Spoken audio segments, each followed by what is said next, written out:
welcome back to Glam and Grind. It has been a hot minute, Rach. Or cold minute. Cold or hot, yes. But we're back together, and we've been on the side. But I've done a couple without you. You've done a couple without me, but it's been a hot minute since we've been together. So we're so excited to be back and taping today. So I think we need to do some updates because we have not been around. So talk about what's been going on with you, Rach. Well, it's been crazy over here in Montana land, and we moved into our dream house on the lake. So that's been fun, but now my lake is frozen. And and we had our first grandbaby, our sweet little baby Zeke. So I'm a GG now, and that I got to take off a whole, probably almost 2 months of work where I didn't work. I didn't even check my emails, which was amazing. So kudos to my awesome team who kept the wheels on the bus running while I was out, and got to be totally bonded with my new baby, my new grandbaby, and help my daughter and watch her be a mama, which has been amazing. So yeah, I mean, that's life lately. Life changing, honestly, right? So many new things, new house, new baby. I always call you Glammy. I know you call yourself Gigi, but I totally see you as a Glam-y. So, but no, I love it. So, and he's so cute and he's so big already. It's insane how fast time is flying. But what's happening on our end? So, LOI'd for a business, got out of a business, tried to buy another business, got out of that business. Our house sold. We don't have a new house yet. We don't really know where we're moving or which state we'll be in. So we're going with the wind over here. Our husbands, Rach and I, are constantly planning hunting trips. That's the latest. They're going away again in February. So that's good. They have a little bromance going on. And so that's been keeping Bo busy. I just got back from 6 weeks being gone. So I'm catching up with work, launched our Wealth Masters 2025 program and cohort. So that went really well. And we were in Hawaii. And before that, we were in Canada. And Zoe's in her second and last semester of homeschool for elementary this year. So that's exciting. She's been able to do a lot of travel with me, which I am just soaking up having this time with her. It's been amazing. Big boys are at college doing well. Zane is killing it at football and show choir, and he's loving life as a freshman. So yeah, that's pretty much what's been going on here. Just lots of newness, I think, for both of us, and some uncertainty about, where we're going to be and what we're doing. But I'm leaving it up to the universe. I started the year with a super awesome program. There's an app called Gabby, which is a mindfulness program. I did the 21-day challenge, which started our year, and it was fantastic. So we did that, and it's been really good. A great mindset to start with. We started with a goals kind of kickoff as well in our Wealth Master program. So lots of personal, professional, and financial goals that we've set. We've put some targets in place. So just busy organizing life and future. Yeah. When we moved into our house, it's smaller. So we downsized. And so I was able to purge 20 years worth of crap out of my house. And that feels so good though. Come on. So good. But it was nice to walk down memory lane, and really I got to see our brand new, when I started Discovery Kids Zone and, all of those types of things, and our first P&Ls and tax returns and, all of that. So that was really Isn't it crazy to see that though? Can you just even imagine that, let's say 10 years ago, 20 years ago, whenever that you started, for us, it was literally negative 25K. And then looking to where you're at now and just evaluating the steps, the process, the person that you had to become to get here. Such a different, just such a huge journey, Right. Yeah. And so awesome. It's very symbolic of, cleaning out my old house and then reorganizing my new house, which is perfectly organized. We hired an organizer, which I've never done before. So that was really fun. but also symbolic of the next steps that we are taking in our life. It's like, that's the old, this is the new. You know, we had a lot of growth in our company this year. I had a lot of personal growth. And yeah, I've evolved into a different person, and it's exciting, but I love it. And my word of the year this year is disrupt. So I'm ready to shake things up and disrupt the market, disrupt the industry. I'm ready for change. I'm ready to see like what's next, and really to challenge myself in a different way and think outside of the box, and not just how I've always done things, and think bigger picture.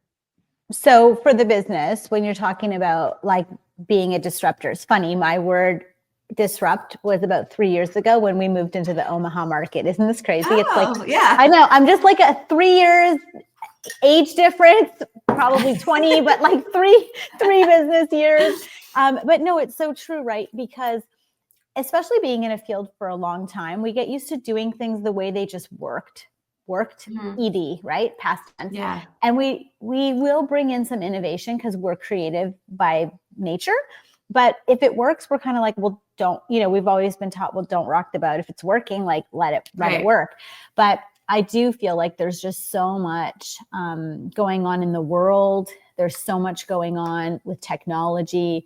There's so much, AI intervention, all kinds of things that's happening that if we're not moving, it's moving so much further and faster than we are, that we have to absolutely embrace where things are going while keeping our mission, vision, values, and our core values that we believe in. Like for us, it was always exceptional quality. Like we weren't going to sacrifice exceptional quality in our business. And it's still today in this business that we own now.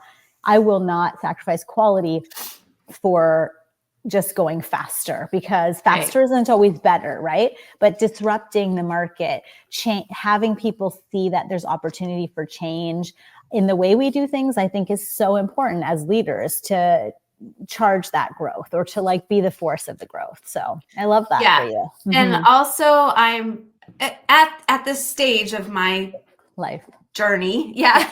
I'm not afraid anymore to disrupt the status quo.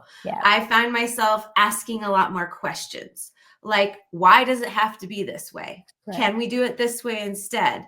But also challenging my leadership team to think outside the box. And, one of the companies that we acquired this year is a 60-year-old company.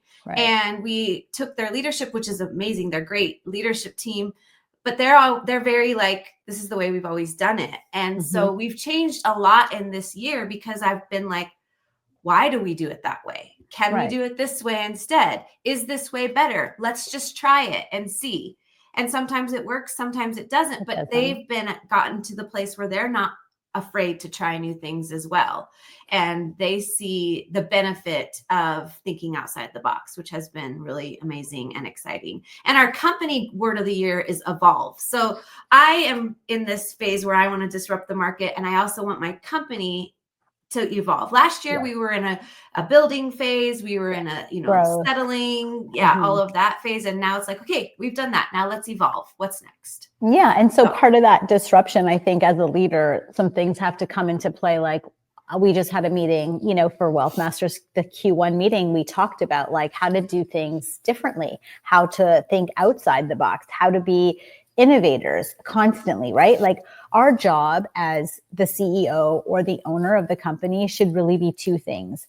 A CMO, like the marketer and the driver of the marketing and the brand of your company, and then the strategic revenue officer of your company. You need to bring in revenue and income, and you need to bring that in whatever way your mission, vision, and values fit. So if exceptional quality is one of your core values, that has to be a very large part of how you're driving revenue, right? So it means adding experiential greatness to your customer's journey. It means bringing something in that no one else is to make that journey better for them, right? So I think we get lost in the routine of things as a business owner and as a business. Like if it just works, it's like becomes a standard operating procedure and it becomes routine. So I love the fact of looking at things from a disrupting point of view, because you're breaking routine, but you're also challenging the beliefs that have been so ingrained in your company, right? Like you said, evolve.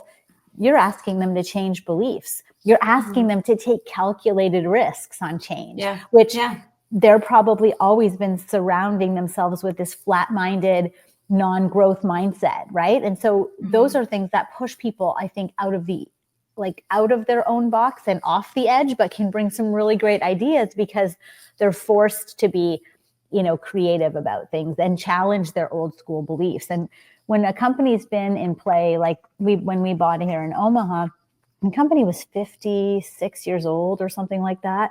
So similarly to you, those beliefs were ingrained. We had people that were working on their 40th anniversary with us.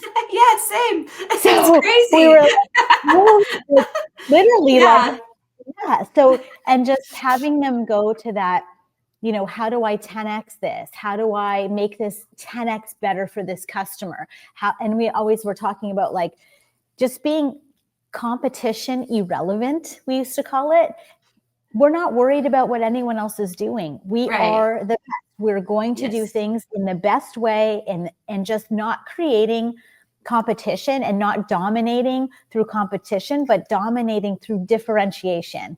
Such a different way to lead a company, and choosing your model and how you're going to do that and bring your team into that is so important. So I think this is going to be a really exciting year for you. And, there's so many things that you can change. And especially in this industry, I feel like there's a lot of burnout and there's a lot of folks that are struggling with like prioritizing the experience over the product. Yeah. You know what I'm saying? Like the rote. Well, you have to fight for exceptional quality. You have to, if that is one of your core values, which I believe in that as well, like you have to say why this is important. And you have to say, we have to, price our, product based on this. Your model has to change. Yeah. It's not negotiable for me to have a lesser product or to cut because I don't want to raise our rates. Like that's not negotiable for me. I want to pay my staff the best. I want to give the benefits. I want to, do all of that. So that means that we have to look at our pricing model.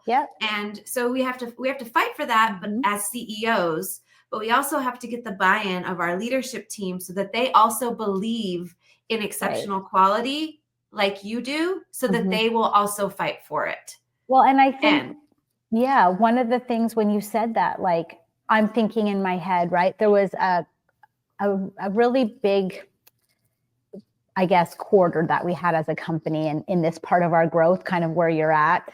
And it was all about radical candor and transparency. And so it was really important for me as the leader to be like, these are the norms. This is why we aren't the norm. Right. And I think like being super open, and we called it radical candor. We were super transparent about the why, like we're doing what we're doing as we were changing the model, as we were getting the buy-in, but also that our number one non-negotiable was the customer, and the customer being and our product, our service being customer focused. So like we really did take that Disney experience and we're like, listen, they have to come in here and it has to be 5+. Like that's part of the journey. And so how do we do that? And then you have to delineate, well, what does that look like? Because we were talking about this with another client, but my idea of what 5+ looks like is very different and can be very different than what person B, has in their mind of like an experience that is a 5+ journey. So that also, I feel like once you have those targets of what you need it to look like, or your non-negotiables or your KPIs, or however you want to put them in your company, behind that though, you have to delineate and explain exactly what that looks like. Because if I say to you, Rachel, when that customer comes in the door, I want them to have a 5-star experience.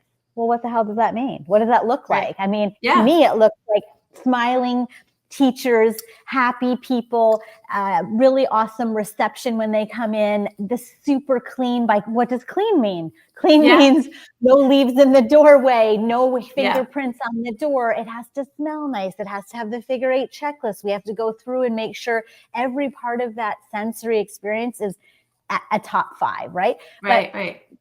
If we don't delineate that for our teams and our people, it's subjective. Right? Yeah, so, absolutely. And that's what I'm actually working on right now. And we have a team that's working on it, the DKZ experience, because after my daughter had Zeke, I've been thinking about this a lot. Like, how does a mom leave her most precious, like, part of her body? She's having to leave part of her body in the care of these strangers for 8 hours a day, 9 hours a day, whatever. Like, what does that feel like for that mom? And I've been really trying to put myself in her shoes and walk through the experience starting from the tour all the way to I'm leaving my baby for the first time. Like, what does starting that from the minute they search you online? They call. Yes. Like inquiry, from minute one. And walking through that process for me from an emotional standpoint, and then translating that into a customer service experience so that we can serve that mom the best that we can to have that emotional well-being, because that's super important for her. That's super important for the baby. Sure thing. It's important for our teachers, so it's just a whole, and so that's really what I've been focusing on. And then I've been working on it from the emotional piece and then translating that to my enrollment team, to my experience team, to what does that look like? She walks in the door. What does she see? What does she smell? What does she hear? What does she, how does she feel? Like that step-by-step process. And then really, making a system and a process out of it. And then so that it's duplicatable and replicatable across all of our locations. Yeah, but you have to go down to the experience, the emotional experience first. And as you grow, consistency is one of the huge pain points of an entrepreneur. Okay. So if you're not doing that, if you're not creating that experience and having a super radical candor about how does this need to look like, before the processes and before the standard operating procedures are in place, you're not going to get that vibe that you want. You're not going to get that consistency across the schools. You're not getting that quality because people don't understand the Disney experience. You know what you're supposed to get at Disney, right? You're supposed to have magic and all things. You're supposed to walk in your room and it's supposed to smell like the hotel that you think you smell like at Disney, right? You have the little character made out of the towels. You have the extras. That's what I wanted for our business still. I want those magical surprises in the journey. So our customer journey, when we walked through, had to have these magical experiences and moments that came up for those moms or for those customers, whatever journey we were on, whatever business, right? Because we have different ones. It can apply to anything. But one of the other things I was going to say about this is when you look at that customer experience and journey from a personal perspective, like this is what I would want, or you're going through, having baby Zeke, you're also addressing industry pain points. So if you're not able to address the industry pain points, you're not going to have that collective customer because you're not figuring out what do people need out there. Like it can't just be a place to drop your kid off. Like there's a million of those. So what differentiates you? What makes you the place to be is what industry pain points have you seen through this journey and how are you fixing those, right? So I think it's really great that now that you're at your sort of growth where you want to be with growth and you're stabilizing, that you're creating these, I guess, I want to say operating procedures, but the experience and the whole customer journey and addressing these pain points before you're putting in the consistency requirements, I think, Yeah. So, and I think it's important for the why behind it that we have to have processes, procedures, SOPs, we have to have that to run a sustainable business. Right. But at the same time, and I think our company has had that for years, but it's the why behind it. So in order to connect those processes and procedures to the To the why, it people. has to be, yes, an emotional experience so that Mhm. our team understands this is why we do this. We do this Yep. for this mom. We do this for Right. this baby. We do, this is our big picture. What is best for the children? What is best for the company? So, Right. we ask ourselves that a lot. And it's been really great challenging my team in those questions. Like, why do we do it this way? Can we do it this way? So yeah, it's been good. And if you don't standardize that experience, there's no way to scale that. Do you know what I mean? Like, Yeah. if you don't have the experience to standardize, you can't scale. It becomes, the foundation falls apart because your people aren't connected to why they're doing this a certain way, right? And if they don't understand that, the systems don't happen because they don't Right. they don't see the importance of the system, Yeah. right? Or they So- shortcut things and, do things because they think it's doesn't matter. So yeah, it's really important that you figure it out and standardize it, and also go back in and check. You have your, systems of accountability in play too. And you're like, that didn't work, or that's the other thing, is not being Yes. afraid to change. Yes. Not being afraid to be like, oh, that didn't work, let's change this, or let's try this, or this has changed in our industry, so why not try this? Yeah, so not and being afraid to change. Yep, I think not being afraid to change, not being afraid to be uncomfortable, right? I mean, Yes. like, that's a really big portion of it. And then lastly, not being afraid to change, not feeling, upset or against feeling uncomfortable, because it's going to push you to be uncomfortable if you want change that actually helps the industry or addresses those pain points, but also like thinking about how this changes their life as an employee or as a team member, right? Like, so how does this affect how they come to work every day, how they show up, what they're like? So for me, the customer journey was paramount because that is our client. Okay. That is our bread and butter. It's everything. It's our, why we do what we do. But without the equally exceptional journey on our side of our team member, Yeah. what are you doing? Like, you can't preach one side without the other. So I think it's really important to help them to become, get them willing to be uncomfortable, get them to create the biggest opportunities for themselves as well. You have to have them see that, I think. So yeah, I do love that. I just started a new program within my company, because we did middle bench coaching, which we still do for all of our mentor teachers, our mentors, but now we just started director coaching, because I wanted them to have a lot more leadership coaching. And what we talked about yesterday was that growth is on the edge of comfort. So if you've become comfortable, you can't grow. You become complacent. And, because we just had our new round of scorecards come out, and there was a lot of pushback at first. And the directors are learning, like, this is how we grow. It's uncomfortable, but that's okay. If it was comfortable and everybody scored 100% on their scorecard, we wouldn't be growing.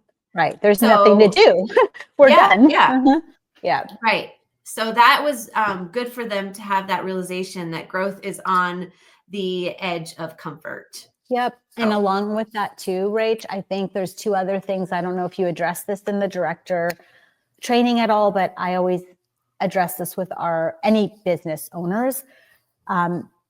Talk always about high impact opportunities for change, because I think it ties them to being part of a bigger whole. So like, the more impact you can have, the higher impact those opportunities are. I feel like the more buy-in you receive in general. Yeah. And the second thing is eliminating distractions is huge. So like, there's a big thing in general, we're distracted by so much every day. Like our phone, even here, dinging, my dog, whatever, right? You're always like, on 50 things. But if you can eliminate this distraction to focus on the pain points and just do 3 or 4 things really well in the company, you don't have to do 50 things well. You have to do 3 or 4 things really well, but that are the highest impact opportunity to affect that journey.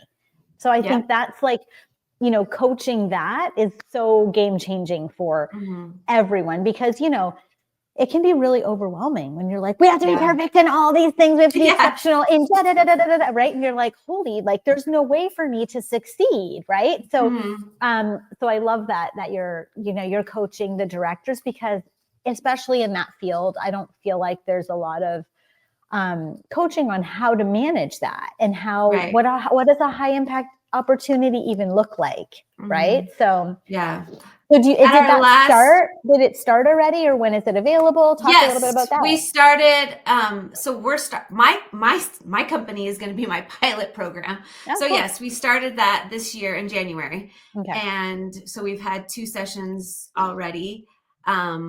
And it's once a week for 8 weeks, and we do 45-minute coaching. And I have different topics every week. I give them homework every week. We have a Slack channel for them. So it's every director in my company. And it's been really great too, because seeing them collaborate across states and across regions, and, really getting to see, it's really increased our DKZ experience, because it's like all of us in the room, all the heads in the room. And at our last quarterly meeting, I said what you're saying about focusing on high impact opportunity. High impact opportunity. I did something a little bit different than I normally do when we do our quarterlies. We do quarterly every single quarter with each region, and we come up with our goals for the region and target and all of that.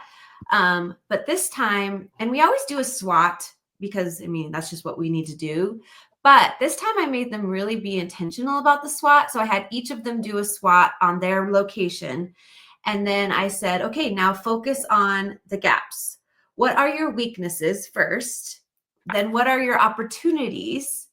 I want you to use your strengths to focus on those gaps, the opportunities and the weaknesses. And that's what I want you to pick your goal on.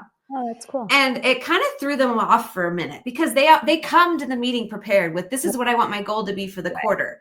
So they choose a goal that is, takes, longer than a week, less than 12 weeks, that helps move the company forward. So not necessarily I'm a director and this is focused on my school. It's how can we make our company better?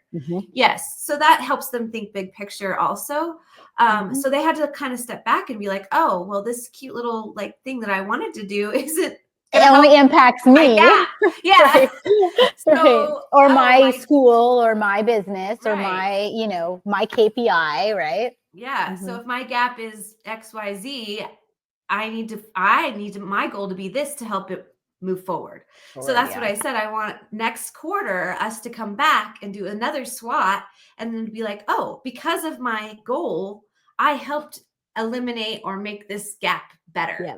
Right. I helped close the gap, to give them that, sense of pride and ownership. Ownership. For sure. So that was really good. And it really helped them think differently than, they would normally do. Because normally it's like big gaps are, the executive team's job. Issue or problem. Right. Yeah. Right. So anyways, so that was really great how we came up with those goals. I love it. I'm still working on, I have new whiteboards in my office. I still haven't figured out my whole year, and I like that you said this Gabby app. I am going to look into that. I ordered the new big ass calendar journal this year. Yeah, me too. Bo and I. Oh, you did? We both, I should go grab it. It's already done. Yeah. We both grabbed those instead, because I like to be able to bring it with me.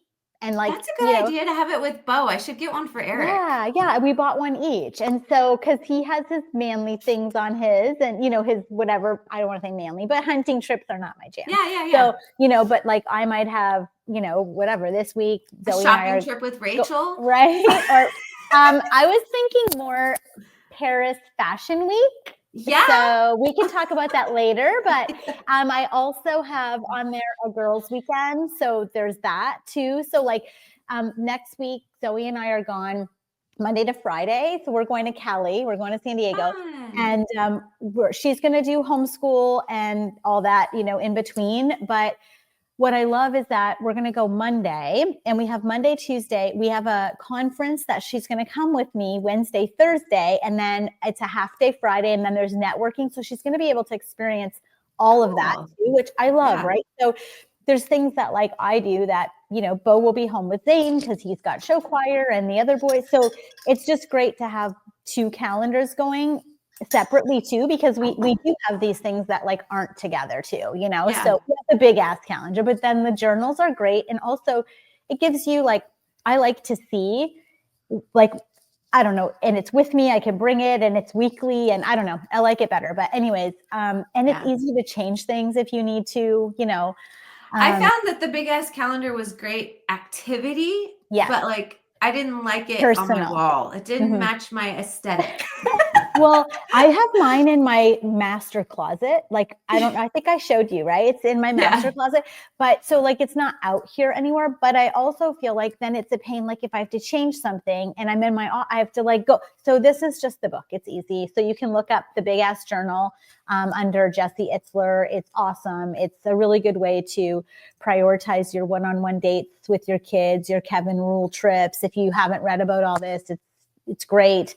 Your, you know, spouse stuff, your work stuff, and then your personal. So great way to like organize. So in terms of like your life, but what about in terms of like Rachel, in terms of your professional, like what is your role going to be, or what is your goal, your role goal to be this year in your company? Do you kind of have that delineated yet? Are you working on it or? Yeah. So I actually rewrote my job description, which I do this probably once a year. I started doing it a few years ago, and I have changed my title to Chief Energy Officer. And really my role this year is, and that's why I'm doing the coaching, because I don't want to be involved of like the operations day-to-day and all of that day-to-day at all, which I'm not. Jen, my COO, is my direct line of, you know, being connected with everybody. But I do want to be connected. And I was feeling very disconnected from my team, and I love team. So that's why I'm doing the coaching. So I get to coach the directors. I coach my EXO, and I'm going to start regional directors next. So I'm going to do like different rounds of coaching so that I'm still connected, but it's not, I'm their mentor. I'm their coach. I'm their inspiration. I'm not their boss per se. Yeah. You're more of like their leader in the areas that you excel in. Yeah. And then big part of my job is strategy, revenue growth. Where is our revenue going to grow? Looking for opportunities, big relationships. I'm working on a lot more community partnerships, corporate sponsorships, merchandising. We're going to look into going to that this year. So it's just different. So very big picture has changed, and we're slowly getting Jen more out of the day-to-day as well, so that she can help with more big picture things. And then with Vision Tree, my consulting, we're doing a lot more with that this year too. And our plan is to try to start scaling that within the next 18 months, 12 to 18 months. But yeah, having the calendar is really important, because I hit like travel seasons for consulting. So I'm speaking, traveling, you know, doing a lot of that. And then I have a season where I don't travel, so I can be with family. But I also want to plan for fun trips. And then I have like my mentoring where I go with Julie, and, you know, I get my own mentoring and my own coaching from Wealth Masters. And so we have to plan all of that out and be really strategic with it. And that's why it's really important to do that. And it's in big letters on my whiteboard to work on that, because it's July. What is this today? It's the 31st, January. I know 31st. it's crazy how fast this month flew. Well, I mean, I guess I wasn't here for 21 days of it, but I mean, it just flew. Like, I felt like I came back and I was like, it's February. What the heck happened? I mean, it was great because it was super cold and I missed a lot of the crap weather. But I can't believe how quickly we're already done the first quarter of first quarter. Yeah, it's crazy. Is that crazy? I know, like and we've had a great. So crazy. Our first month this year has been really great. So we're on track for a really great year. Yeah. Which has been awesome. And I've done more work this last week than I probably have done in the last like 3 months. I feel the same. I feel like the last 10 days I got home has been all gas. Like I came in and just did everything in like the matter of 10 days. I haven't really had a breath, but I feel so good about the year, like the way it's going to go, the setup that I have going, I don't know, I feel much more like organized, and I've got like travel, everything booked and planned. Like I usually am like last minute, like, oh shit, and stuff will always come up. But I mean, in general, I feel good about the outlook for 25 for sure. I do feel like, since I'm in a different phase, and also Eric moved his office home too. So we're both working from home now full time. And us too. We have, So I feel like me personally and Eric, I mean, he's really good at routine, but I need to redo my daily schedule. I need to figure out a better daily schedule. We're farther away from town, not that much farther away. So things like going to the gym, going to see baby Zeke, all of those things. I need to figure out a better daily schedule, but also protect my things that are non-negotiable, like the slow mornings. I love that. My Fridays and Mondays, I try really hard to protect that, although lately it's been crazy.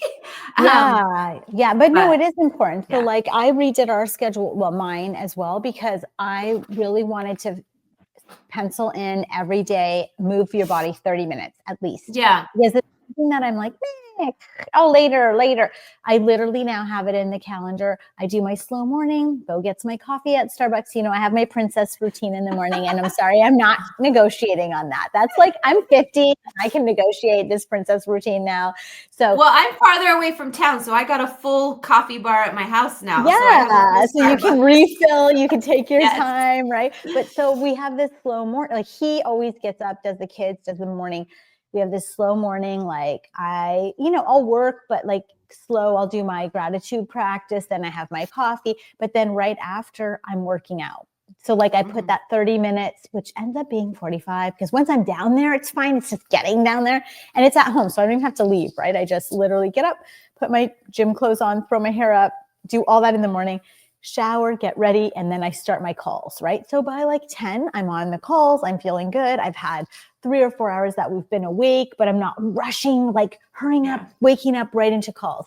And then I'm usually done my day by 2:00. So like it opens up for like, if I have to go see the kids at night, like in a show or a game, or I don't know, I want to have dinner with girlfriends, or I want to go to have coffee, or whatever, right? I have the ability to move that stuff around. And with the slow morning too, I can do that. Like if I have friends that work, I have a friend that works on Pacific time. She's available till 11. So it's perfect. I have my slow morning with her. Like I can negotiate that, So I think it's just creating something that works for you, but really being strategic and intentional about the time blocking and putting it on your calendar. Like if working out is something you want to do, and you have, like me last year, so bad. I don't know. I just like totally was like not in the mood. I still can't get back into the groove. And now my new house doesn't have a gym. So I have to figure that out. But I got a weighted vest for Christmas. Yeah. And you can walk so my with that. new thing is and it's cold, frozen. Yeah. So my new thing is I've been like going up and down the stairs at my house, because I've got 3 flights of stairs, and do you have a treadmill with my weighting vest? No, I don't have a treadmill. Okay, so just make that a priority. You can have a treadmill. You can put a treadmill in, even if it's in this basement, whatever, then at least you can do, like when you can't get to town, it's not an excuse. Like you have that. Buy a Peloton. They're great. I love it. And I just do the class. I'll say, okay, I'm only doing the 30-minute walk, run 80s today, whatever. I start it, I do it. And then I'm like, oh, you know what? I still have more in me. I'll just finish another mile. I'll just get to the next. Yeah. And it's always like, I need to sell my bike, and then I know. Can get I have my bike is in the closet. Bike. I hate it. I cannot do it. It's in the closet. It's literally, we used it like I used it like twice. The boys used it a little bit, but very, very, very rare. And it's been in my tornado shelter in the house since we moved here. It's bad. Like I don't use it at all. I know. I love my tonal. Oh yeah, I want that too. That is a really good option for an in-home gym. If anyone's listening, I wish I had a code for this, but the tonal is maybe incredible. We can get one. Seriously, the tonal is incredible. We love it. Everyone uses it. Bo, the kids, Zoe. It's weighted to you, like, so it's safe for them to use. But yeah, Rachel, go on there and get a code, because literally the tonal is something to definitely do. I saw your message. You're so cute. But yeah, so the tonal, I would say even before the Peloton, because the Peloton, you can do stairs on your own in the house. You can figure out like and cardio. I want to ice skate on the lake and, Yeah, do that's all that. fun. Yeah. But no, that's great. The tonal for sure is something that I want. I love it. When we sold the house, we sold a package of the furniture separately and the gym equipment, whatever. Cause I'm like, we're going to move into something way smaller. I want to be very malleable. Like travel is priority for us. And, kids are one at a time leaving this house. Yeah. And those older two boys have an apartment. David was accepted. I didn't tell you this yet. We haven't even chatted, but into a internship business program in Spain for the summer. So he'll be gone. So like all these things are kind of happening. We're in this different phase now of life, right? And so I was like, and all of our stuff in this house is much bigger than we'll need, right? It's to scale. You got to get rid of stuff. So, but I was like, sorry, you cannot have the tonal. Like that is something that is a non-negotiable. They were like, okay. I'm like, I can't leave that. It's like my thing. So, and the Peloton, I'm getting a new one because that's fine. I want the smaller one if we move, because we have the really big one. They have a smaller one?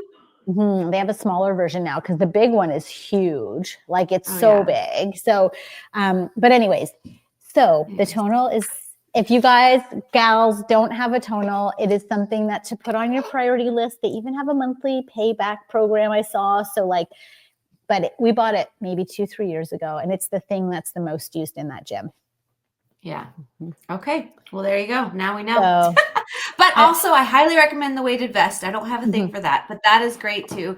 And you can get different sizes. I never had one of those. Mm-hmm. I love it. And I'm about to go up to the next size and like heavier. I'm excited. Yeah. Because you can get like heavy, and you can also get wrist weights, which are silly, seem silly, but I use them like when I'm cleaning the house and like doing normal activities. Yeah, just tone up, right? Yeah.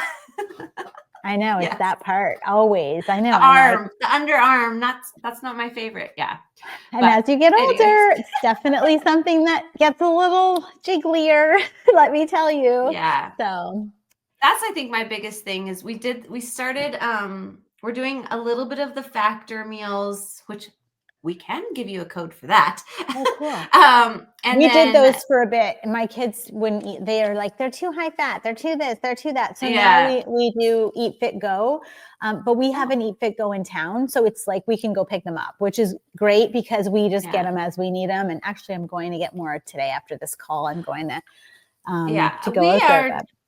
Mostly Trent's in a bulking phase. He has to gain like 20 pounds or something like that. Yeah, that works. So it's mostly like extra meals for him. And then also just quick if somebody's needs to eat and we don't want to cook or whatever. Yep. No, so we love it. The convenience of them, right? Whether it's Factor, Eat Fit Go, whether it's, what's those other ones? They have the keto or whatever I forget. We used to get another kind too. We rotate them out. I think kids get they'll eat them for a while, then all of a sudden they don't eat them anymore. Does that happen at your house? Because I feel like we're down to 6 a week because it's only me, Eric, and Trent.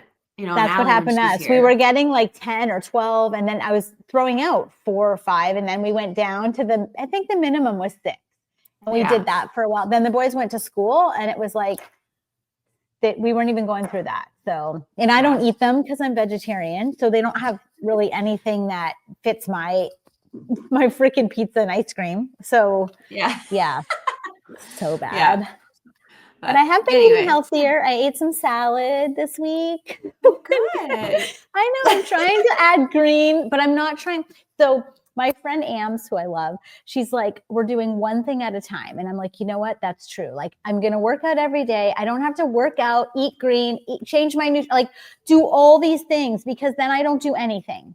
So I'm like, okay, Ams, I'm just going to do the 30 minutes a day or the 10,000 steps or whatever the mark you have, do one thing. That's my advice from her. And I was like, this is game changing for me because I always want a full rehab on myself, right? Oh, I'm going to do Yeah. this. I'm going to eat healthy. And then I'm like, Bo, can you go get me a Chick-fil-A shake? Like, that's really what I want. And I don't care about today's green situation. So anyways, yeah, I think it's good to do like one thing if you can and just like commit to that. So if yours is like, hey, I can't get to the gym, but you're doing your weighted vest, like then that's awesome. At least you're doing the one thing to make the change, right?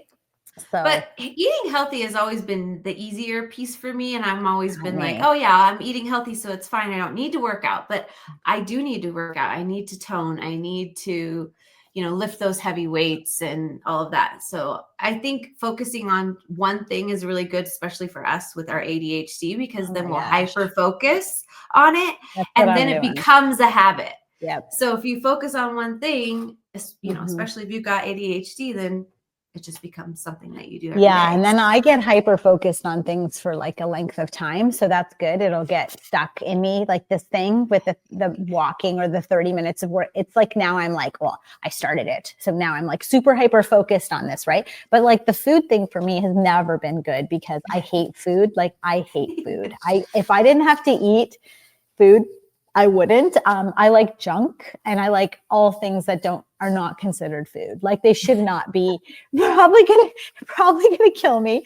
Like everything that's not supposed to be eaten is what I eat on a daily basis. So that's just how I've always been. It's nothing new. Like I haven't eaten meat since I was 12. I mean, I hate so many things, right? Like I am not the person to take to dinner because I literally eat like 3 bites and then I'll go home and have a tub of ice cream. Like that's just the way it is. So it's a sensory thing, I think, too, for me, right? Like I have a lot of sensory stuff. Smells bother me. Like if it smells like meat or anything in the rest, like everything, right? So I'm kind of weird with all those things. So food for me is not the issue. Just eating good food is. Yeah. And Eric and I have also been doing no drinking. So that has been good too. And it's also helped with like sleeping. And I really think it's helped with focus too. Everything. Even though like we didn't drink that much, it was just, I just think it's, and it helps, I don't know, with a lot of different things. So we're just doing kind of like a cleanse and like seeing where it goes from there. So and Bo and I literally, I love that for you guys. And I'm not against people who drink. I don't care. No, like, and I'm not saying I'm never going to drink again, but Right. But I do feel like it does offer clarity that you don't have when you're drinking. I feel like it offers you the next days, like as you get older, it's not as easy to drink and to like have days that you are non-functionable, right? Like I feel like that was the part for me, like, and I'm not saying I got drunk. I just like one drink for me and I'm already like, it's not good. So I never had an issue with drinking. I never really, I drank a lot when we were teens. We partied a lot.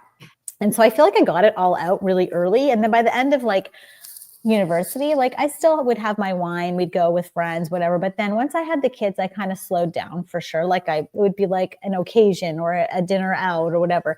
And then I just stopped. I was like, it gave me migraines. I didn't feel good. As I got older, honestly, it just wasn't jamming with me as well. And so now I haven't drank and I can't even tell you the last time I had a drink, Rachel. Like, and I don't miss it. I don't care.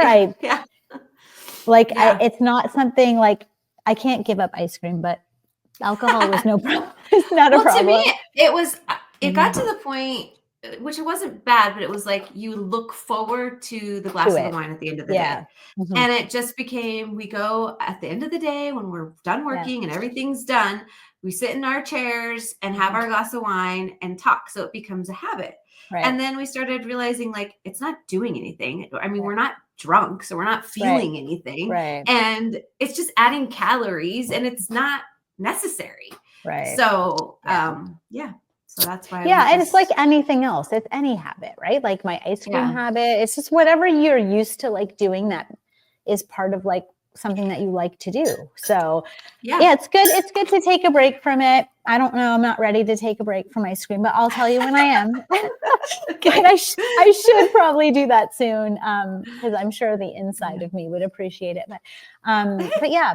So we have to talk a little bit about our glam before we get off. Cause we have our, So our new glam that we have going on with you with Okay. your new So Buddha braces. So I have a million new Buddha bracelets. I don't know if you can see them. These are the bubble. They're called the BB or something. They're like brand new. By the way, don't mind my nails. I'm taking a break because another thing I'm taking a break from. No, we went to Hawaii and Zoe and I came home. Literally, we came home because our nails and hair needed to be done. Okay, I know it sounds really bad. We were like, we had 3 nails on. We looked like really bad coming home on the plane. My weave, like my extensions, they were like, I was pinning them in. I'm like, okay, we need to get fixed here before we go back. So we came home to get all that done, but we took a break from acrylic. We had done like an acrylics for like a year, like nonstop, basically. Really didn't have a break. So we took, because we weren't traveling between now and Monday. So we had like a 3-week break. So we're getting them back on Monday, but we're redoing our nails. But yeah, so you're going to see stubby wonkies. But anyways, these Buddha bracelets, I love. They now come in weekly stacks, which is cool too. So the last stack I got was the wolf stack in January, and it was like grays and metals, and they had like bauble ones, like bubble, big, thicker ones.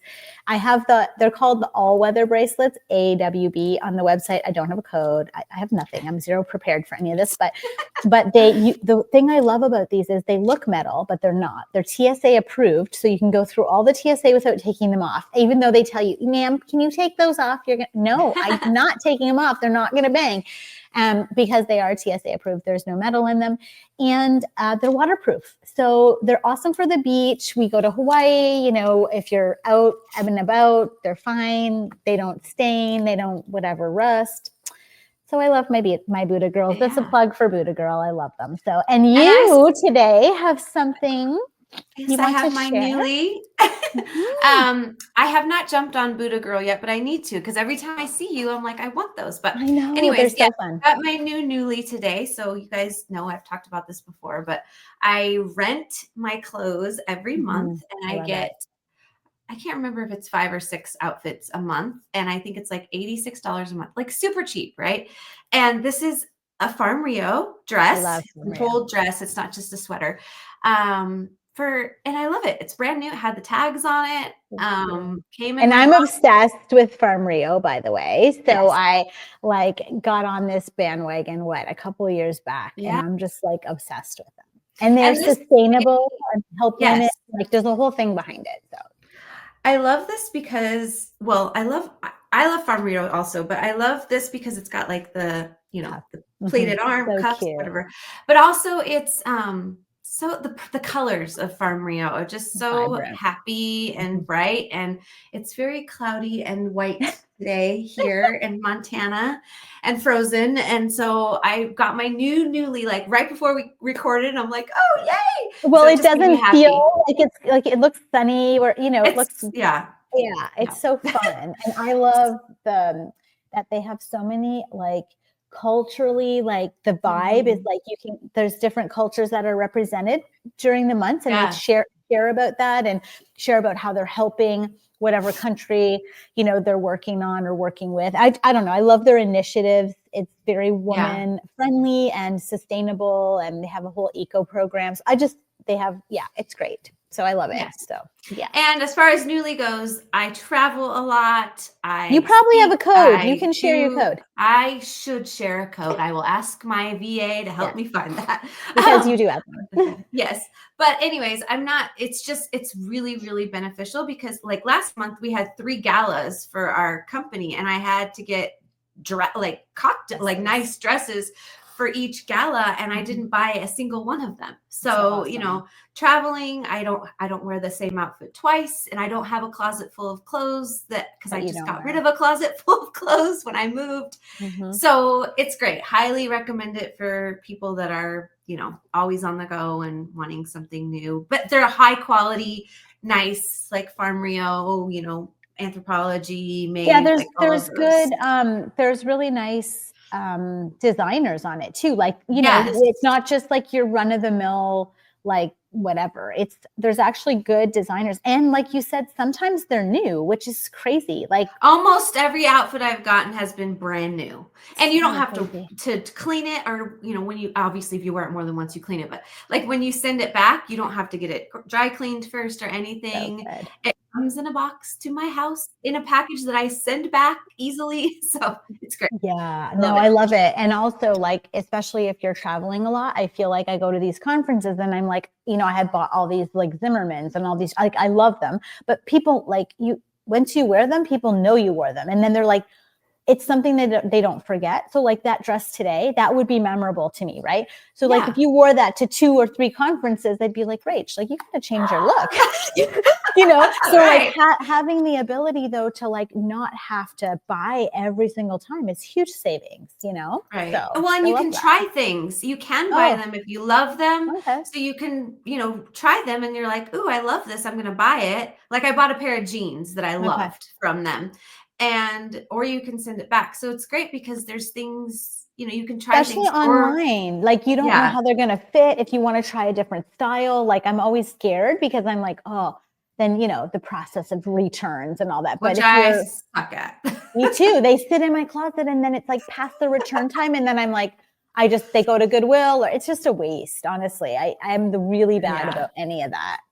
Me too. That's why this has So, helped me a lot. And I really haven't bought hardly any clothes since I've started doing Nuuly. I mean, I that's still buy awesome. the shoes and the purses, but Okay, not so as much as I what used to. let's talk about that for a second and we're Okay. going over for a minute, but Yeah. we'll finish in 2 minutes here. But like shoes and purses. So are you also renting that stuff? Like, have you moved away from buying like bags or shoes, or is that like just a non-negotiable? You want to keep bags and shoes separate, or like, what are you doing for that? No. So I wish that I could rent bags and shoes, because I would You rent bags and can, shoes. Where? girl, there's so many sites now. It's insane. Okay. Yes. Well, I haven't I done them. totally That's would why do I'm that. asking, because I was No. like, Rachel probably has done them. I've seen them, but I'm like, you know, like, okay, I'll tell you one of them. Keep going. I'm gonna bring it up. Okay, so I have a god awful amount of bags and shoes, and Mhm. when I told you I cleaned out my closet, I actually cleaned out my closet 4 times and need to do it again and got rid of a ton of stuff. But now I have like all of these designer things that I'm like, I can't just get rid of them. So Mhm. I want to figure out how to sell them or Okay. whatever I sold and a ton of stuff. downsize that. Yes. I sold a ton on the Real. And my Yeah. last item, actually, I just got a ding a week ago. They deposited $600 in my account. It was like a necklace that I sold. And everything has sold, like Yeah, everything. I need to do So that because I don't want to. I'm not into that as much as I used to. Like, me I too. think when I go to speak, you know, Mhm. obviously something nice or whatever, and travel, whatever, but for day to day, I don't I really know. care. Like, I I have know. one purse Same. that's my favorite purse and I Me use it too. every single day. I use It's my like, bum bag every day, like every single day. yeah. Like my crossover bum bag from Louis, it's probably 6 years old or more, maybe 10. I don't even know how old that one is. I use it all the time. So I don't Yeah. really buy new bags. I needed a new black bag and I had sold a bunch of bags and I was just ready for something new. So I did buy one bag last year. The Le Boy, I bought the Chanel black and it was pricey, but I had sold like 10 times that amount of stuff that I got Yeah. rid of. So I felt like I really didn't buy it. Girl math. It's all Right, fine. right, But so I saw a girl, Madison, who I follow. She uses a company called Vivrel, Vivrelle, Vivrel.com. And she Okay. borrowed like Christian Dior and Chanel, and she'll Oh, just borrow them and see if she likes them. And then if she really loves them, there's an opportunity for you to buy it. But she's like, why would I buy okay. it? I'm just going to get a new one. So she does this like monthly, and you get 25% off your first month if you join their email. And then basically you can just keep picking like which designers. You can keep it as long as you want. So if you love it and you're like, oh, I need it for another week, you just add on. Anyways, Oh, that's the one that she uses. And then the other one, I saw another influencer that I follow uses Bag, Borrow, or Steal. But people have had better reviews with Vivrel, apparently. So, but I okay. haven't done it yet because I haven't pulled the trigger. I think every time she has a new bag, I'm like, I love that bag. And she's like, you know, the bag was probably from like 2-3 years ago, but it was beautiful. Like she had Yeah. a jean, like Levi Chanel, that I thought was I have a jean Chanel, and I actually love my jean Chanel. So cute. And I was like, I love this, right? And I was like, because Yeah. I was considering a new bag, and I was like, well, that could be an everyday bag. And she was like, oh, it's from Vivrella, and I bought it. She's like, so it's no longer on, for borrow, because she was like, it was so cute, I bought it. So I know that you can if you want to buy it. So I will say one more thing before we get off about all this, because we went on a tangent, but also I found out, this is going to be like so bizarre, it's going to blow your mind. Walmart is now selling vintage luxury bags and shoes. So if you go, I'm not kidding you, go to walmart.com and they have they have like luxury designer, and sometimes they're used, sometimes they're so new. Are they real? They're real. How do you know? They have like the certificate and everything. So I found out about this, I think on TikTok. And so I looked it up, and it's crazy. So if you want like older bags or things like that, sometimes they'll be on this Walmart. It's anything on here. Where do you find it? Do you look up designer bags? Walmart.com. Yeah, I think I looked up. Oh my God. Yeah. You put designer bags in the search, and then it says deals on designer bags. And there's all these. Yeah, it's crazy. I mean, they're still not super cheap, but it's just kind of cool that, So anyways, there's another little tip for y'all to. They have Louis on here.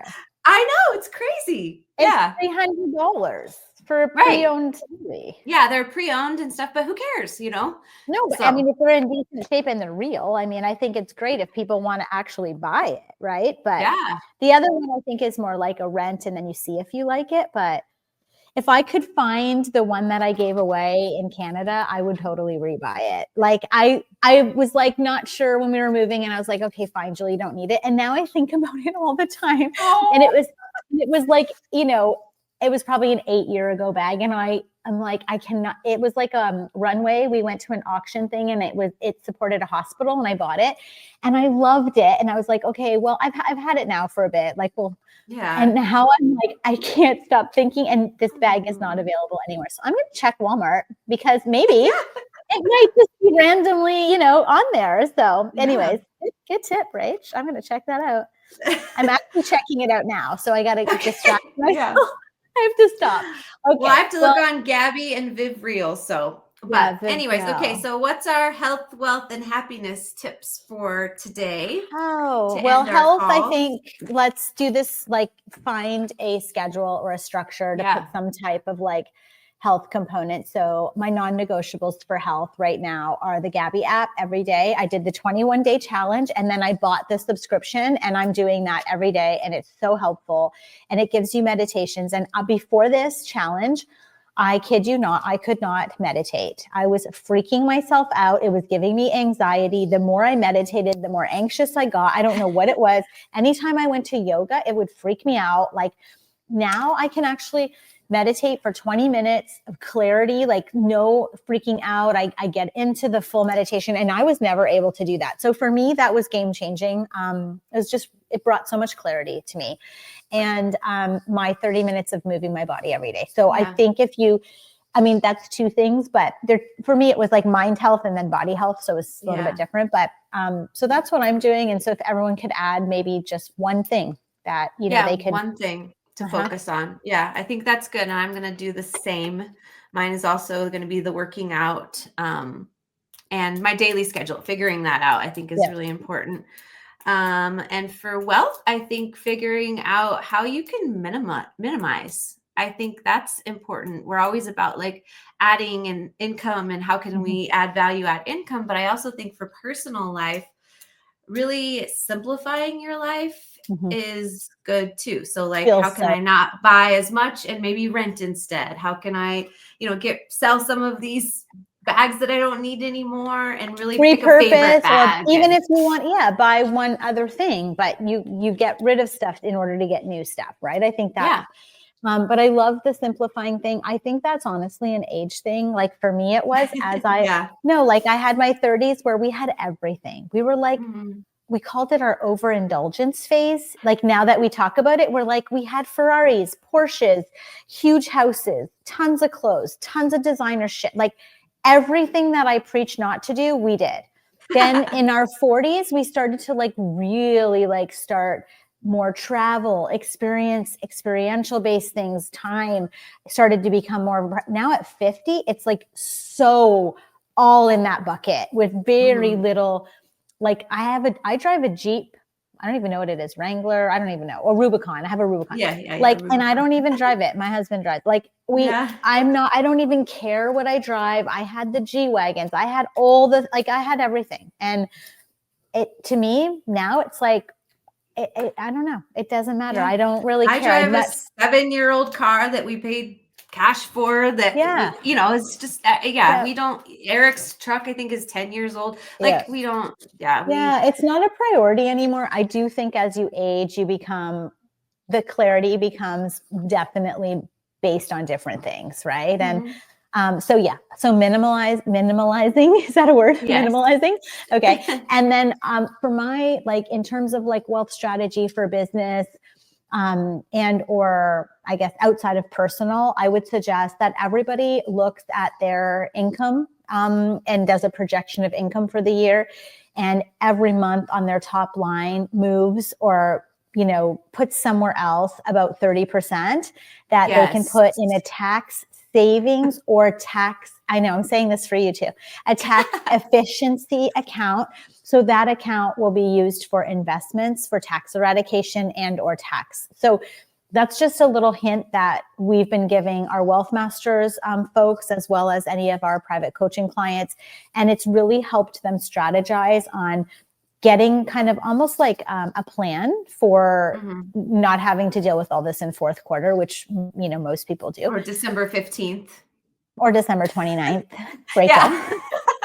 My birthday. Right. But yes, I always get all the calls between the 29th and 31st. But but the thing is that honestly, with that alongside, you should also be scheduling quarterly meetings with a tax strategist or CPA, because you will need to know where you're at in different quarters and how to strategize the best outcome for you from a tax perspective. Now, if you're like, hey, I have a W-2, it doesn't matter. It's still important that you're not going to put all your tax back. There's ways to eradicate active income, a W-2 income. You just have to know all the strategies. And so instead of just paying the government, find someone that can help you look for out-of-the-box ideas on how to tax strategize, because we didn't know what we didn't know and paid way too much tax. Now that we know what we know, Rachel, like, did you pay any tax this year? Yeah, too much.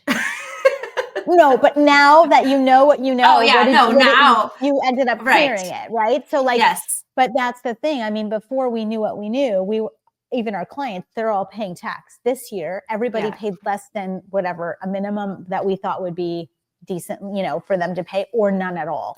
So, but now we're on top of it. Like literally my CPA called me in the second week of January and was like, okay, what are you going to do? Like on top of it for this year, rather than like waiting till, December 15th. So yes. And for happiness, I think for happiness is, what do you think for happiness, Julie? For me, planning. I think, okay. For you, it's what?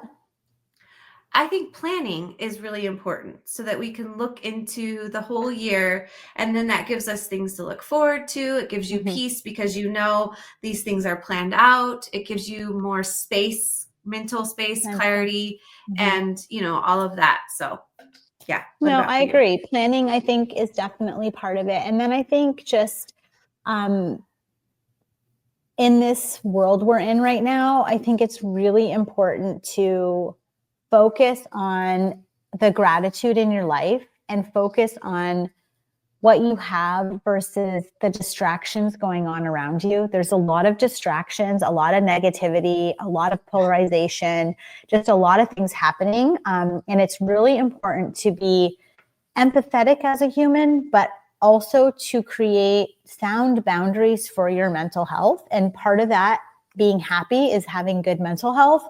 And I think having good mental health means to have discernment in your daily life and to avoid and try to ignore the distractions that can pull you in to negativity or poor mindset or all these things, right? I mean, Yeah. I think that's really important. Yeah, absolutely. So, Okay, well, I think that was a good episode and it was fun yay. to connect. And I hope you Always. guys liked it, and let us know. Connect with us on social to see like what content you want us to bring to you and what guests you're looking for, and all of that. So we look forward to So seeing you guys again. share and like and send it out, and have your peeps Subscribe, all the things. Yeah, all the things so that we can get out there and bring you guys lots more exciting things. And we're super excited to see you next time. And thanks, Rach. It was great to see you as well, because we haven't seen each other in video for a couple days. So, let's be excited about this next one here. We're going to tape again soon, and have a great day, guys, and just enjoy life. Carpe diem. Okay. All right.